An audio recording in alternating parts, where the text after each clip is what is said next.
see who all was in these classes before. The sister was in the class. The brother trying to hide with his head down. He was in the classes. You? I think Kara was in the classes before. Yeah, you was in the classes. I'm going to just hold the class down until Rakar gets here. It's his class. Let's go to Daniel the 8th chapter. This is, we backtracking. We going back into the other classes that I did before. Daniel the 8th chapter.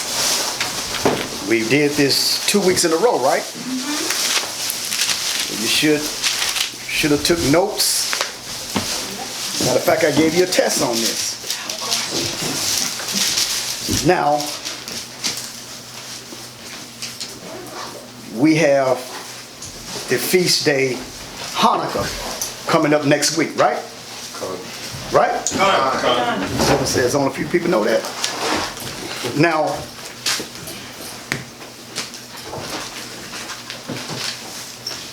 Hanukkah, there were other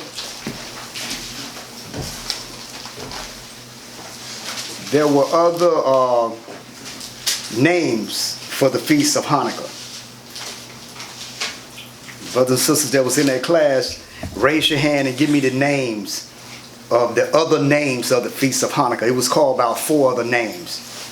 I know one, Feast of Dedication. Okay. Can you find that in the scriptures? Did H.O.D.C attend Hanukkah? In the scriptures, go to that scripture. Show of hands, give me the names, the other names of the feast. You know, they wasn't in the class, so I'm going to give them the opportunity, first opportunity. Give me the names. You had your hand up, right? John 10:22. Okay, John 10:22. Okay. I wanted you to give me the other names of the Feast of Hanukkah. Okay. The Feast of Dedication. Oh, the Feast of Dedication. That's one. When you get it, you read it. Call it out and read it. I'm not sure exactly where. He just told you, John 10:22. When you get it, you call it out and you read it. And y'all write these scriptures down. The book of John, chapter 10, verse 22. Come on. And it was at Jerusalem, the Feast of Dedication, and it was winter. And Yahweh walked in the temple in Solomon's porch. Then came the Jews round about him and said unto him, How long doest thou make us to doubt? If thou be Hamashiach, tell us plainly. Okay, so John 10:22, the Feast of Hanukkah was also called the Feast of Dedication.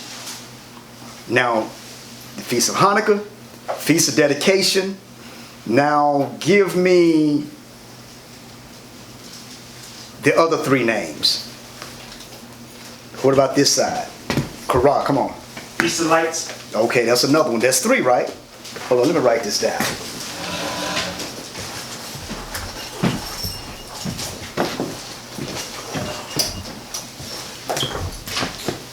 Feast of what?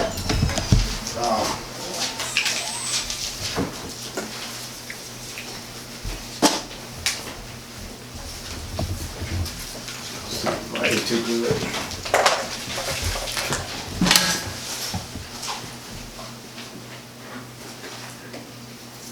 Guess I'm spelling this right. Hanukkah and the Feast of what? Dedication?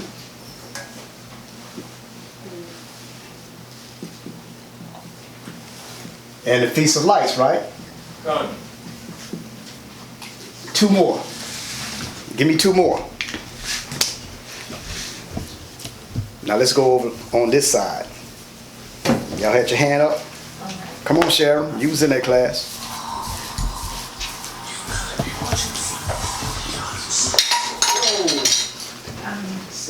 What, you just gonna smile at me, or you're not gonna get a pass off the smile? Feast of Hanukkah, Feast of Dedication, Feast of Lights. The who? Come on, you got your notes.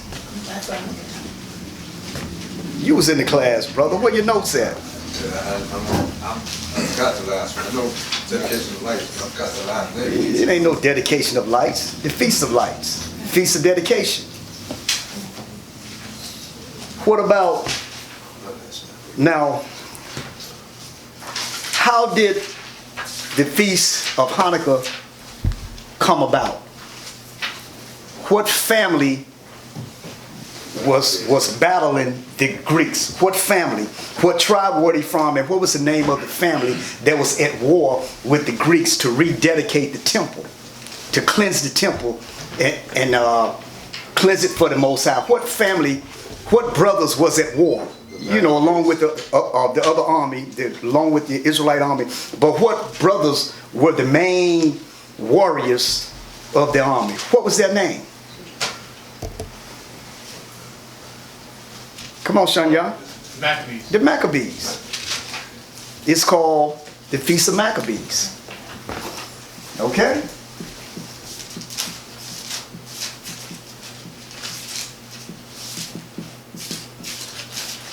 Now, if I'm spelling something wrong and y'all know it's wrong, y'all better let me know. It's going on camera. Oh, I can't spell. What, 1B?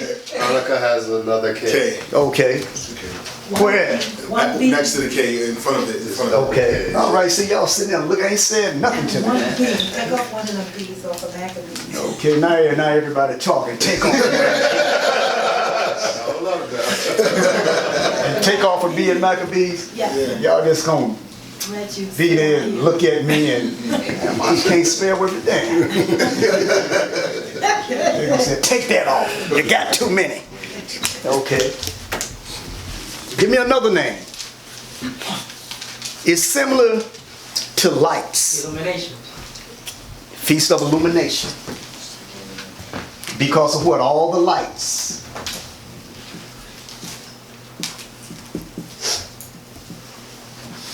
One, two, three, four, five. Those are the 5 different names of the feast. The Feast of Hanukkah, Feast of Dedication, Feast of Lights, the Feast of Maccabees, and the Feast of Illumination. Okay, y'all got that? Now, a lot of us would say, well, I only celebrate the feast days that's in Leviticus, the 23rd chapter. Is Hanukkah, is that Feast of Dedication in Leviticus 23rd chapter? No. See, the Most High honored what the Maccabees did. And there were other feasts, Purim. That's another feast the Most High honored. Then you have the feast of, you have Nicanor. You have the Feast of Simon. I mean, Israel had a lot of feasts. They loved to eat and have a good time and celebrate. You understand? And then there was a memorial, the memorial of Jephthah's daughter in the book of Judges. Remember the scripture? The story when Jephthah went out to battle and he made an oath to the Most High. Said, Lord, if you help me defeat these enemies, the first thing that comes through my doors I will sacrifice. But he thinking it's going to be a lamb or animal. It was his daughter. See, but he had to keep that oath because you can't play games with the Most High. Your word is your bond, right? So you can't just say anything to the Most High. No, Lord, I really didn't mean it that way. No, you got to keep your word. See, we do that to one another, but you can't do that with the Most High. Oh, Lord, I really did. Can I take that back? No, you can't. You have to be a man of your word. So these are these feast days right here. Now, let's go. I said Daniel 8th chapter, right? Yeah. Now, which one of the Maccabees that was called the hammer? See, y'all, if y'all got the Apocrypha, y'all supposed to have been in the history of these scriptures.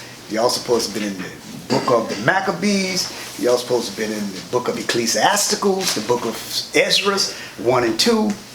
Y'all supposed to have been in all the books. You got the Maccabees? You got the Apocrypha? Yeah, I got it. You got the Apocrypha too? You reading it? Adiala, you got the Apocrypha? Yeah. You reading it? A lot of histories in that, man. So, which one of the Maccabees, which one of those brothers was called the hammer? Got your hand up, Sharon? Yeah. Which one? Judas. Judas. Okay. He was called what? Maccabi, the hammer. Okay. Who else was called the hammer throughout the history? he battled the Muslims. Really kind of saved Europe from becoming all Muslim. He won the battle, and then Christianity was instituted, which the followers of Christ was instituted. It was the battle was called the Battle of Tours, Tours, France. And it's also called the Battle of Poitiers, which is over in France. And he was called the Hammer. Charles Martel. Write that down. He was called the Hammer. Y'all go home, if you got your phones now, you Google it, Charles Martel, and it'll tell you about the Battle of Tours. That was what, been around about 730 something AD, around that area. Yeah, so check that out. It give you a lot of history. What was the date again, you said? I say approximately. I mean, we can look it up, but I believe around about 730 something AD. Okay, now let's go to Daniel 11 chapter real quick. I'm just throwing something out until the teacher gets here. Daniel 11 chapter.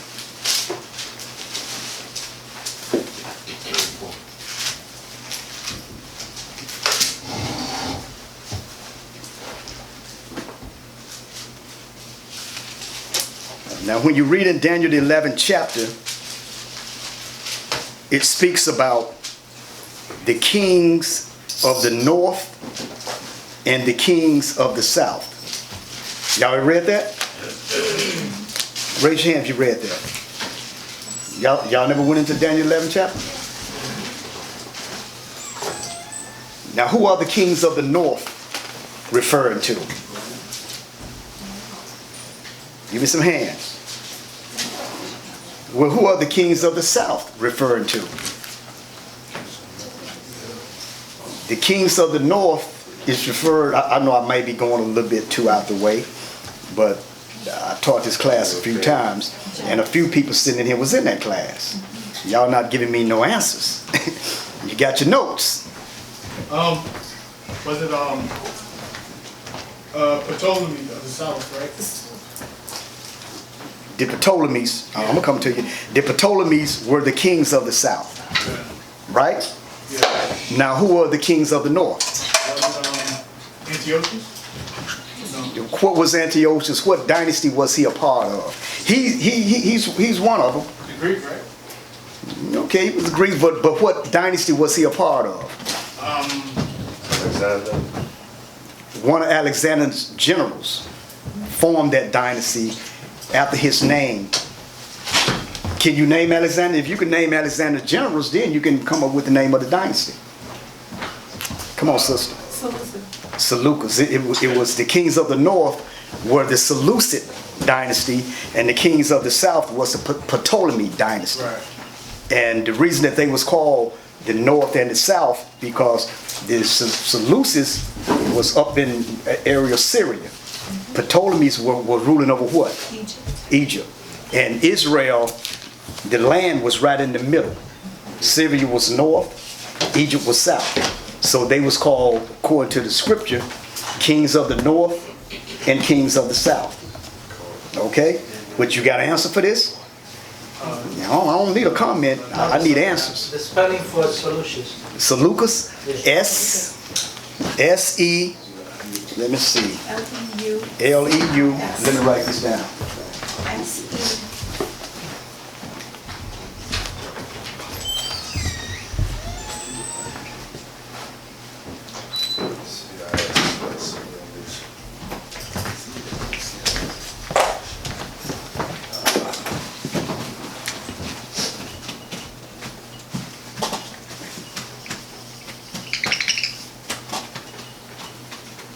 S-E-L-E-U-C-I-S. C-U-S. Yes, U.S. Okay. That's Seleucus. That's one of Alexander the Greek's generals. When Alexander the Greek general, when his kingdom was split up, when we read in the scripture, we going back to Daniel the 8th chapter. You read all that, right? What would you get ready to I was say? gonna say there was 4 generals, right? Right, 4 generals. Well, he had many generals, Right. but it was When he died, 4 main right. that really fit these prophecies. Right. Because he had Cletus the Black. I mean, last week, Ben was telling me Cletus the Black was a Hamite. And he had one called Cletus the White. He had many generals, but these 4 main generals were the one that fit the scriptures. When the scriptures speaks about it was divided amongst his generals to the 4 winds. Okay. Okay, so the 4 you had Cassander, Lysimachus, Ptolemy, and Seleucus. And there was a war, a battle throughout the scriptures, the history of the scriptures, and throughout the history between the Seleucids and the Ptolemies, the kings of the north and the kings of the south. It was all-out war with them. Now, before the 4 generals got their little piece of territory that they ruled, there was a war right after Alexander the Greek died. It was a 20-year war before the stabilization of who gonna take what, before it became stable. It was a 20-year war between these generals, and that was called the Wars of the what? The Diadochi. The Diadochis. Diadochis means successors. Let me write this down. I keep.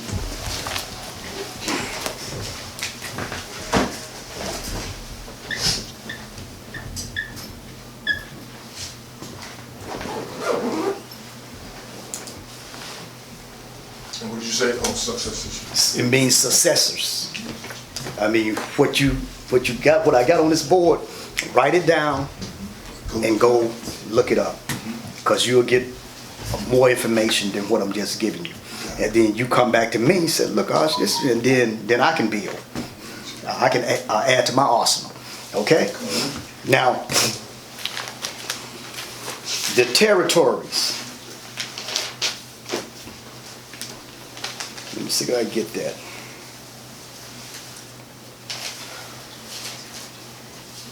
Now, the territories that Alexander generals ruled. You have Cassander. Write his name down. I don't know why I keep going back this way.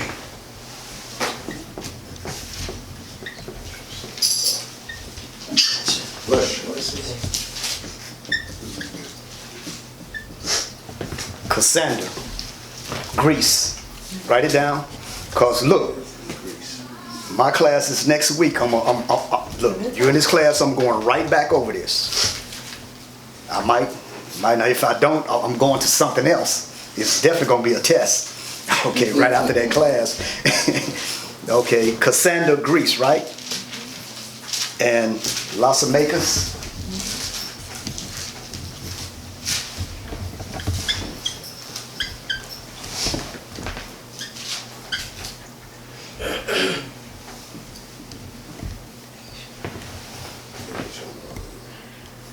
Asia Minor. Y'all can understand my writing, right? It's like I can't see. Well, watch the show then. Lysimachus, Asia Minor, make you get on this site and not everybody else's site. Okay, the next one, Seleucus. It's up there already. Huh? You already have it up there. Okay, but I want to put the areas that he ruled from. Okay, Syria.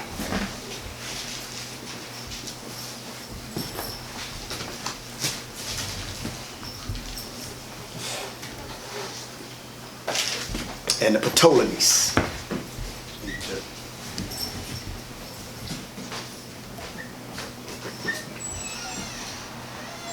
Egypt.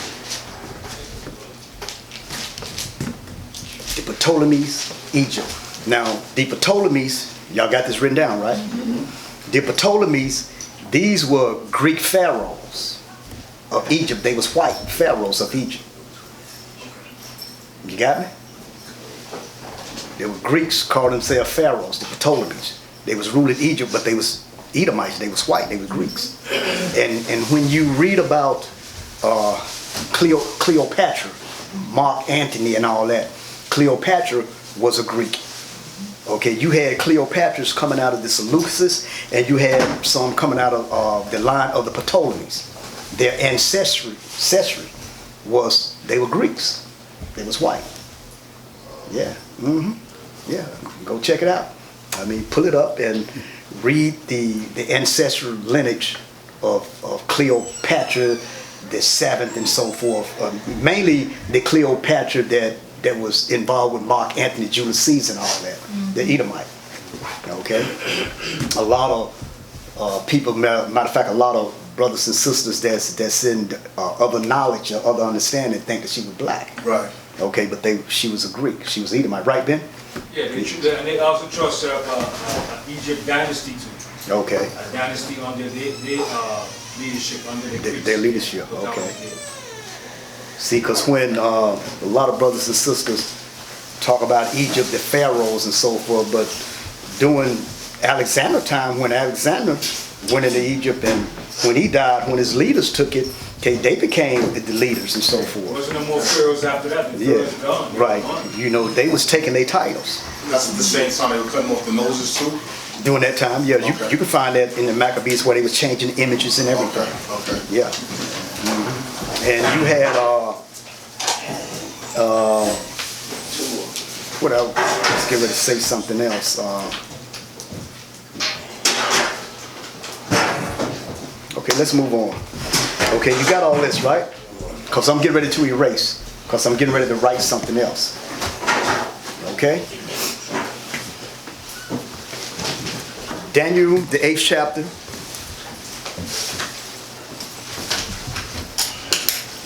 Let's start from the first verse. Give me a reader. We'll start from the first verse. The book of Daniel, chapter 8, verse 1. In the third year of the room. What I was getting ready to say too is the Persians went into Egypt as well, and took it. Cyrus, the Persian son Cambyses, went into Egypt and took it in 525 BC. Cambyses II, and this is how he did it. They set up a dynasty too in Egypt. Right. Okay, that's the Persians. Cambyses II. Let me write his name down. And I'm going to go into how he went into Egypt and how he took it.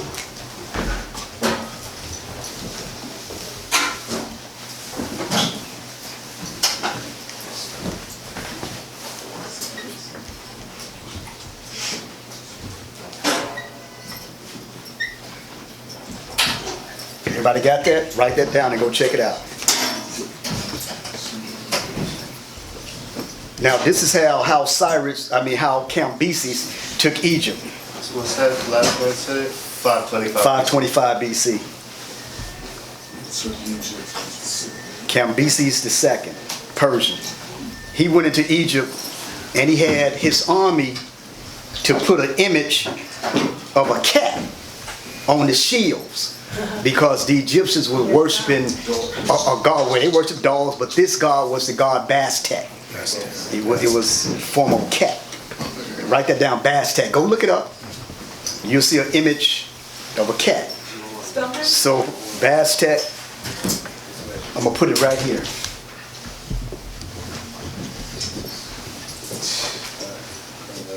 Right here. Then I'm getting ready to erase when we go into the scriptures. So what happened, he had his army to put an image of a cat, which was Bastet, on their shields. And when they went in and when they got on the battleground and started battling, they had cats in the bags. Threw the cats out and the Egyptians, oh, that's our God. Refused to fight. That's how he took it. That's stupid, man. But go look up. See, they had many gods, but this was one of the gods, Bastet. The cat out the bag. Let the cat, yeah. Matter of fact, it is said that's where they got that from. From that battle. You know what I'm saying? So go check it out. Right? Go check it out. Everybody got this? No? Who said no? Oh, you just came in, man. Go watch the show. We're not gonna wait on you. Continue to read Daniel the 8th chapter. Start from the Daniel first chapter verse. 8, verse 1. In the 3rd year of the reign of King Belshazzar, a vision appeared unto me, even unto me, Daniel, after that which appeared unto me at the first. And I saw in a vision, and it came to pass when I saw that I was at Shushan in the palace, which is in the province of Elam. And I saw in a vision, and I was by the river of Lie. Come on. Lie. Uli. Uli, sorry. Uli, sorry. Come on. Then I lifted up mine eyes and saw, behold, there stood before the river a ram which had 2 horns, and the 2 horns were high, but one was higher than the other, and the higher came up last. Now, you was in this class. The 3rd verse said, then I lifted up my eyes and saw, and behold, there stood before the river a ram, which had 2 horns. Now, in the class, a couple weeks ago, who or what does the ram represent? Give me some hands. Persians. Ram is the Medes and Persians. Okay. And it said it had 2 horns, so that's the Persians and the Medes. That's what the ram represent.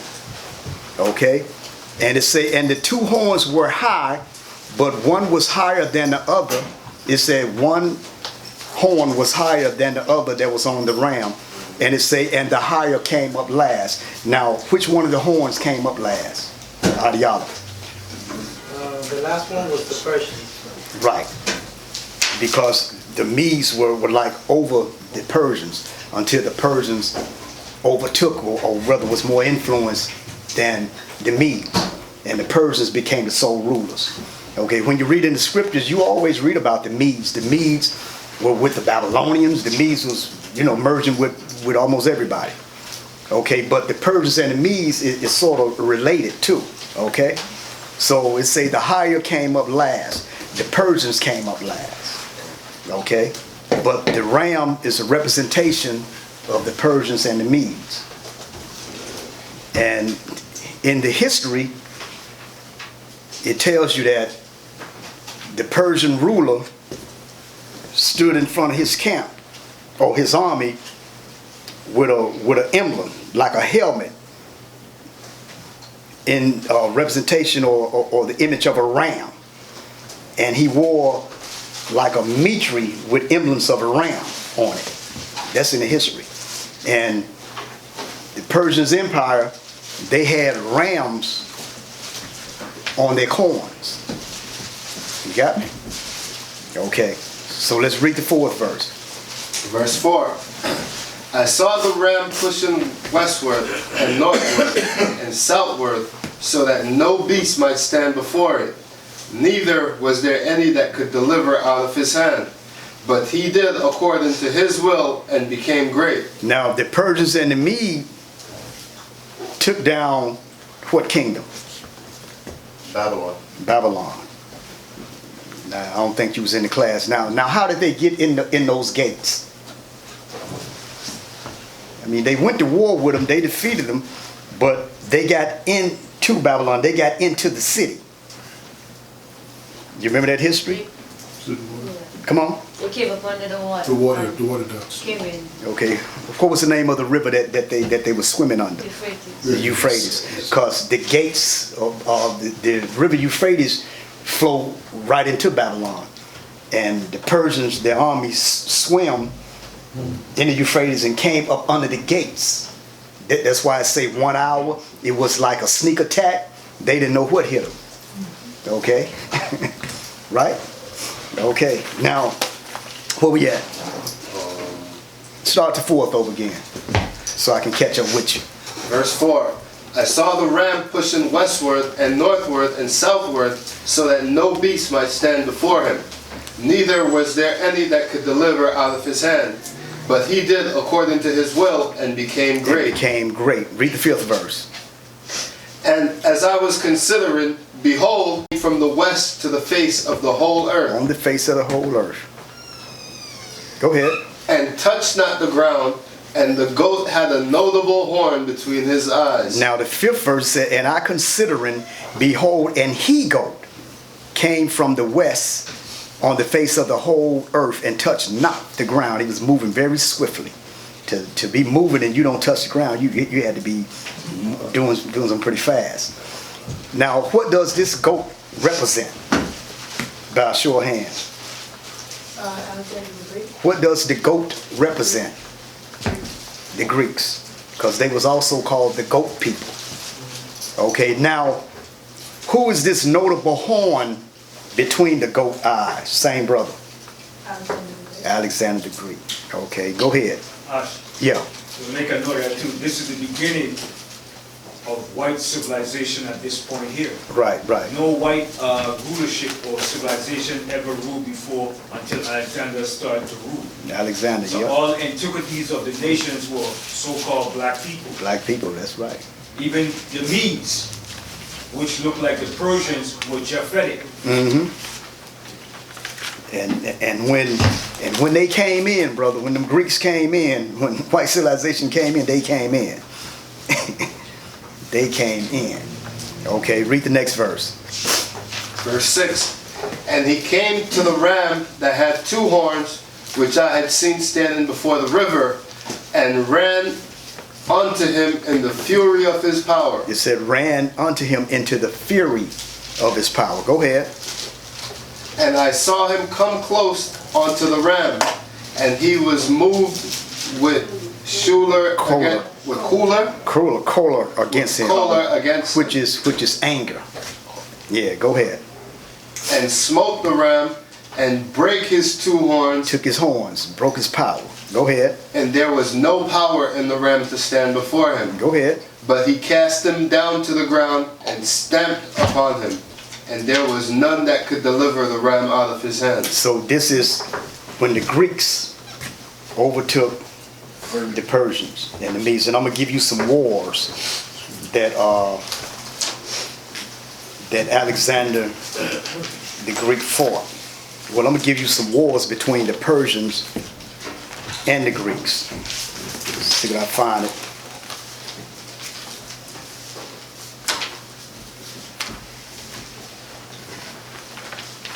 Let me give you a few of them.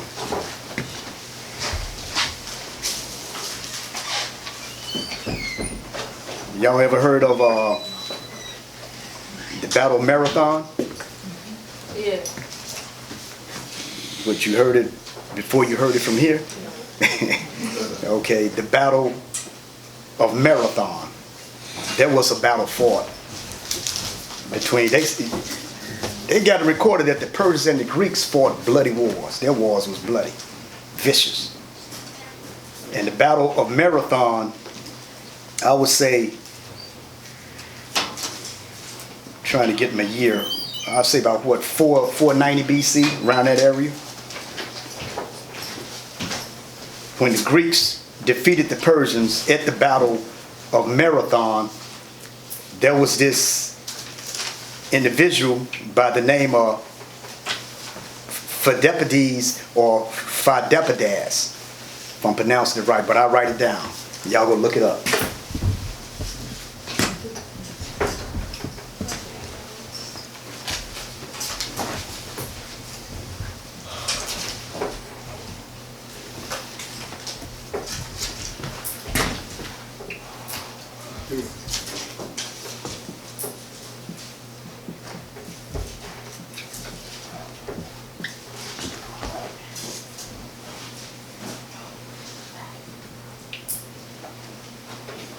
I'll mess that up here.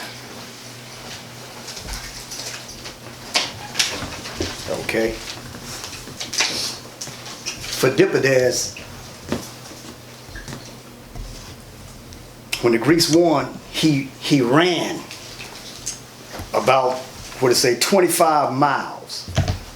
He ran from Marathon to Athens to deliver the news of victory. He's running. When he arrived, we won, we won, we won. and he ran 25 miles. So this individual, that's where they got marathon, the battle marathon. That's where they got the marathon in our time, you know, the relays and stuff. Right, the same amount of miles on the Right, field. from this particular individual, because of the battle, started, we won, we had victory, yeah. Okay, Another thing originated from from him doing what he did. And we still do that today. The Olympics goes back there. The gymnasiums. There was when the Maccabees was fighting the Greeks. Antiochus Epiphanes gave the order where the Israelites that was so into the Greek way of life, like the priests, they were seduced and they joined the Greeks' way of life. They had set up a gymnasium, a gym next to the temple. Yeah, they were so corrupt, man, the corruption of the priesthood. And back then, like what you see today, LeBron James and the wrestlers and the MMA, the boxers, they in the shorts and so forth. But back then, they was doing it naked. They was wrestling naked and everything. And a lot of the Israelites, you know, they was circumcised. A lot of them was shameful because, you know, oh, that's Israelite, you know, because it's like everybody else wasn't, they was uncircumcised, right? So a lot of Israelites was trying to get the operation to get back uncircumcised. Yeah, back then. Yeah. Yeah, that's how it was back then. Yeah. Okay, let me give you some more battles. Okay, there was another battle, the Battle of Thermopylae. Write this down.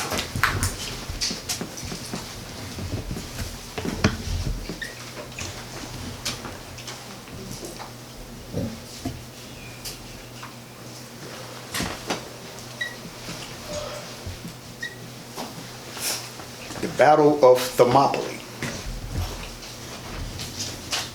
In this battle, it said that the Persians torched and overran most of Greece.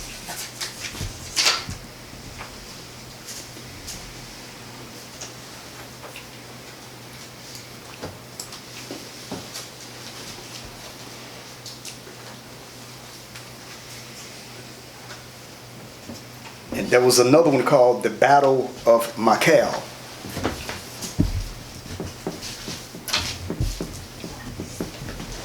Okay? Which the Persians lost their fleet. This was, say, approximately about 479.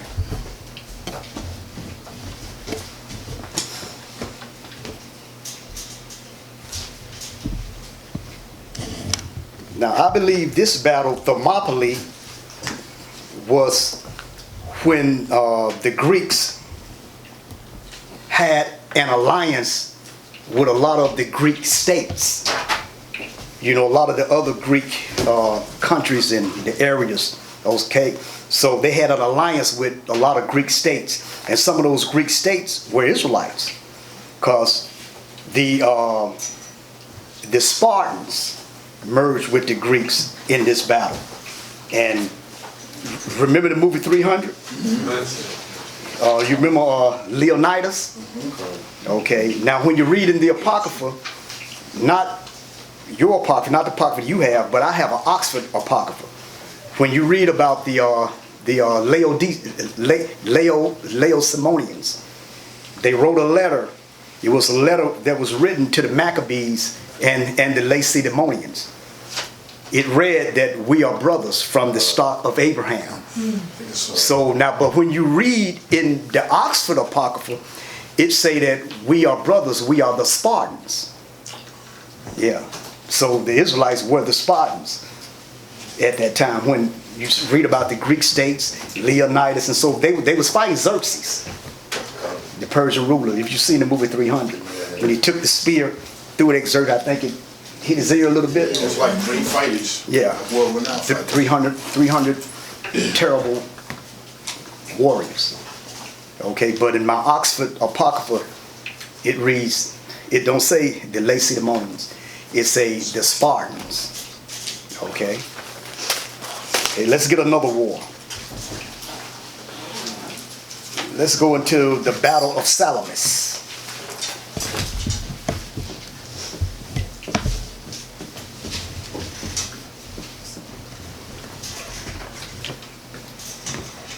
This was a naval battle.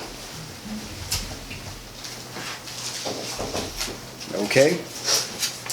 Now, let me get three main battles that Alexander the Greek fought and took over. These are just battles, okay, before the main three Alexander the Greek battles when he actually took the Persian over. They were just going back to back with these battles.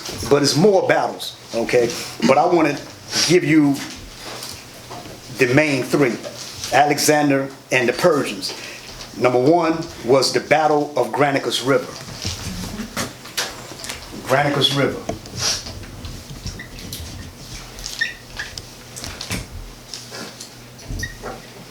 This was in 334 BC. Okay? The Battle of Granicus River. And this is located around Western Turkey. Okay, see, a lot of wars was always in the Middle East, brother. Always over there. The Battle of the Granicus River in 334 BC, around in Western Turkey. Now the Battle of Isis,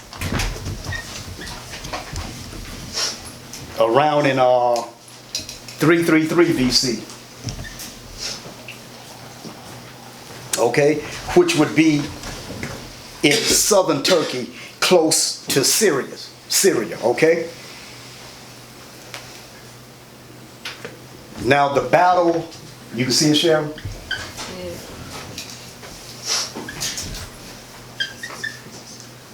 Now the battle, I'm sorry, what did you say ISIS was located, where was the battle? southern Turkey, Southern Turkey. Thanks. around a little closer to Syria. And this battle is the Battle of Gaugamela. It's also called the Battle of Arbela. And this was in 331 BC. Y'all got it? 331 BC. And this would be in northern Iraq. See where these battles was located? Okay. Y'all write all this down and then let you write it down, and I'm going to come down and I'm going to give the class over to Rakah. I was just going into this a little bit to give you a little bit until he get here, okay? Where was the Granicus River battle at? The Granicus River was around in Western Turkey. Western Turkey. Yeah, Western Turkey. And you said the last one, Northern Iraq. You go home, look it up, and it's going to give you a lot of information. It's going to tell you about the battle. Then you come back to me, say, yeah, Hashim, I saw blah, blah, blah, yeah, you know, or if you can give me some tools, good. Or you read about it, you read the battles, you read the names of the persons that was involved in the battle, do that. You know, because sometimes you read about these battles, man, it's like, you be like you actually in these battles. Better than TV. Yeah, especially when you're reading about these Maccabees, man, because you know it's you, it's your people. And when you battling and trying to recover the temple, and when you really battling for God, the Most High, see, you ain't out there doing, it ain't about no negative. You're actually battling and to recover the temple and recover the relics of the Most High, the faces and everything. Because Belshazzar, the last Babylonian king, when you read in the scriptures, the handwriting that was on the wall, he was sitting back having a big party, man, drinking out of the vessels of the temple, something that you shouldn't been doing. They kicking back and talking and acting all proud and drinking wine and stuff out of the vessels, and then the handwriting on the wall said, look, you're gonna be taking this very moment. That's a no-no. Because a lot of the kings, they had respect for the temple. They had respect for the Most High because the Most High had to spank them a little bit. Like when you read in the scripture, matter of fact, we'll probably go over that next week, Daniel the 4th chapter, when Nebuchadnezzar, when the Most High had to beat him down. And Nebuchadnezzar, he had this illness, the Most High said, until 7 seasons. Okay, you gonna act like a wild beast. Your nails gonna grow. It's gonna be like you got feathers. You gonna be like a beast, a madman, a king on the level of Nebuchadnezzar. Because Nebuchadnezzar walked through his palace. Oh, look at all this that I built. I built. And he forgot about the Most High. And the Most High struck him, whipped him real good. But the Most High told him, he said, look, your kingdom is going to be secure. Now, I'm going to just tear you up a little bit. Tear the behind up a little bit. But your kingdom is going to be secure. When you come back, that's why when you read in Daniel 4th chapter, the scriptures say that the tree was Nebuchadnezzar. But the Most High said that he going to leave some brass and some iron wrapped around the tree to keep it stable until Nebuchadnezzar come back and he's capable of running his kingdom again. Okay, because he had to have like a regent, somebody to sit in to run his kingdom because he wasn't capable. You understand? So when he came back, the Most High restored him his kingdom again. Just like some of the Israelite kings, Manasseh, Hezekiah's son. You ever read that? Manasseh was one of the wickedest kings of the kings of Judah. But he ruled longer than any king of Israelite history, the northern kingdom and the southern kingdom. 55 years, if I'm not mistaken. But the Most High, I'm going to get to you, the Most High restored him back to his kingdom when he was in a Babylonian prison.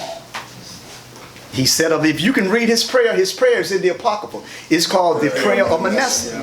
Read that prayer, that's heavy. And the Most High restored him and said, okay, you know, I'm the boss now. Always been the boss. You got to listen to the creator, the power. Nebuchadnezzar, he had to be shown the same thing. And when the Most High restored Nebuchadnezzar, what did Nebuchadnezzar do? He started praising the Most High. He started praising Daniel's God. Yeah. What would you get ready to say? If God only dwells with Israel, why was he helping out Nebuchadnezzar?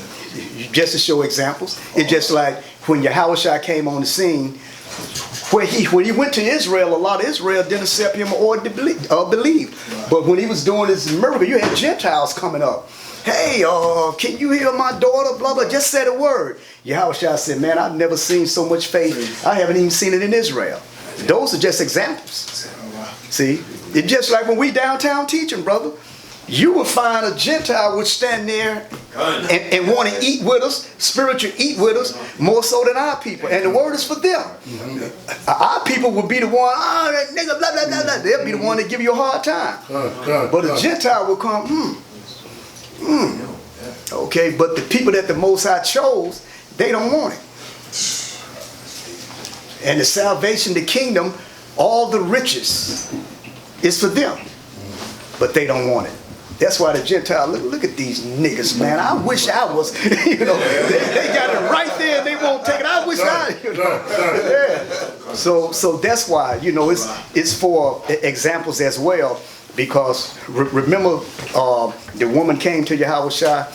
She wanted her daughter healed. H.O.D.C, it's not meat for me to give the children's bread and give it to dogs. She said, well, the dogs eat the crumbs. And he said, for your faith, boom. So they said, just give us a little bit. But Israelites have the whole package. And don't want it. But a person that's a Gentile would just give me a little bit of it. Israel don't even want that little bit. And it's for them. They'll come up against you more so than anybody, man. More so than any other nation. I mean, we've experienced it. We out there, we see it. Brothers get it every weekend. Okay, with that, I'm going to come down. I'm going to let the brother come up and teach. The word. Come on. Yeah.